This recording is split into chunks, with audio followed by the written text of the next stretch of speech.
اس خاتون جس نے بعد میں اپنا نام نوری بیگم بتایا تھا کہ یہ ساری لرزہ خیز کتھا سننے کے بعد میں کئی ثانیے تک اپنی جگہ دم بہت بیٹھا رہا۔ دل جیسے میری سائیں سائیں کرتی کنپٹیوں میں دھڑکنے لگا تھا، رگوں میں خون پارے کی مثال تیزی سے گردش کرنے لگا تھا۔ میری سوئی صرف اور صرف ان ثبوتوں پر اٹک کر رہ گئی تھی جن کا تذکرہ نوری بیگم نے کیا تھا، وہ بھی بظاہر خاموش نظروں سے میرے گمسم چہرے سے جیسے میرے اندر کے طوفان تلاطم خیز کا اندازہ کر رہی تھی۔ نوری بیگم بلا شبہ ایک بہادر خاتون تھی، حالانکہ میری طرح اسے بھی اپنے شوہر سلطان جہاں زیب کی صفاقی کا علم تھا، مگر باوجود اس کے اس نے اس سے ٹکر لے رکھی تھی۔ آپ نے بہت بروقت عقل مندی کا مظاہرہ کیا۔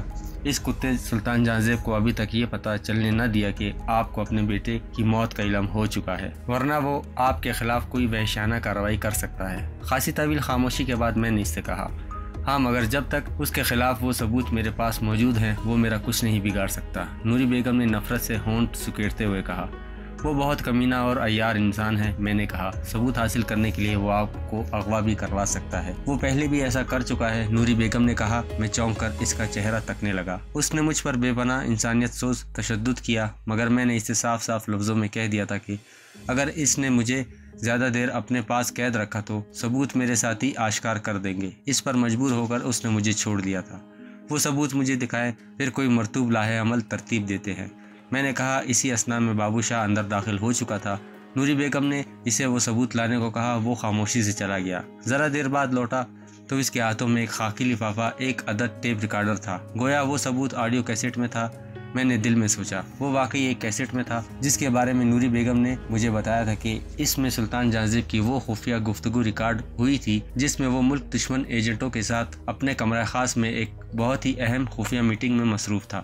یہ کام بابو شاہ نے نوری بیگم کے کہنے پر انجام دیا تھا۔ بابو شاہ نے ٹیپ ریکارڈر درمیان میں رکھی شیشے کی ٹاپ والی مستطیل سینٹرل ٹیبل پر رکھا، پھر کیسٹ لگا کر بٹن آن کر دیا اور ایک طرف خاموشی سے مؤدبانہ کھڑا ہو گیا۔ میری سماعتیں یہ گفتگو سننے کے لیے بے چین تھی۔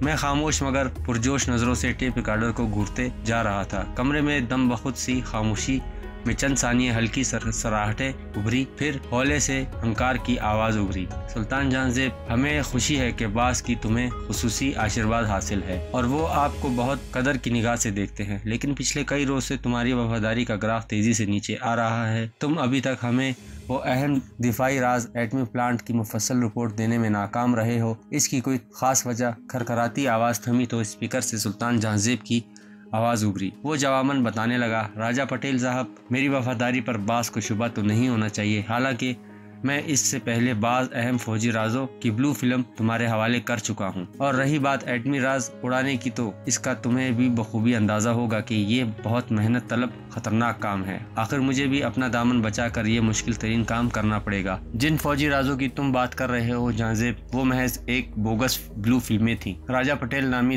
ملک دشمن ایجنٹ کی گمبھیر آواز ابھری۔ حالانکہ اس سے پہلے تم نے جو راز اور نقشے ہمارے سپرد کیے وہ ہمارے لیے بہت اہمیت تو رکھتے ہیں، لیکن بدقسمتی سے ہم اس رازوں کو ابھی تک ڈیکوڈ کرنے میں بری طرح ناکام رہے ہیں۔ یہی وجہ ہے کہ ابھی تک وہ ہمارے پاس محفوظ تو ہیں، لیکن بدقسمتی سے وہ اب تک ہمارے لیے کارآمد ثابت نہیں ہو سکے۔ تم کوشش کرو تو انہیں ڈیکوڈ کر کے ہمارے حوالے کر دو۔ آواز تھم گئی، پھر کچھ کاغذوں کی کھڑپڑ ابھری۔ اس کے بعد دوبارہ راجہ پٹیل کی آواز ابھری۔ وہ جہاں زیب سے مخاطب ہو کر کہہ رہا تھا کہ یہ ریڈ فائل ہے جس میں ان تمام دفاعی رازوں کی تفصیل ہے جو تم نے ہمارے حوالے کیے تھے، مگر ہم ابھی تک اسے ڈیکوڈ کرنے میں بری طرح ناکام رہے ہیں۔ اب ہمارے لیے یہ کاغذی ردی سے زیادہ اہمیت نہیں رکھتے۔ اسے تم اپنے پاس رکھو، جلد از جلد اسے کسی طرح ڈیکوڈ کروا کے دوبارہ ہمارے حوالے کر دینا۔ یہ تو خاصا مشکل کام ہے پٹیل صاحب۔ سلطان جہاں زیب کی متفکرانہ آواز ابھری۔ اصولاً دیکھا جائے تو یہ میرا کام نہیں ہے، مگر سلطان جہاں زیب، راجہ پٹیل کی درست آواز ابھری، ہم تمہیں ہر کام کا منہ مانگا معاوضہ دیتے ہیں۔ یہ کام بھی ہم تم سے بلا معاوضہ نہیں لیں گے۔ تمہیں اس کام کے عوض پورے 5 کروڑ ملیں گے۔ بولو منظور ہے؟ مجھے منظور ہے، بالکل منظور ہے۔ دوسرے ہی لمحے سلطان جہاں زیب کی لکنت زدہ آواز ابھری اور میری رگوں میں خون لاوا بن کر دوڑنے لگا۔ چند ٹکوں کی خاطر وہ خبیث اور وطن فروش ملک کی جڑیں کھوکھلی کر رہا تھا۔ کیسٹ بقدرے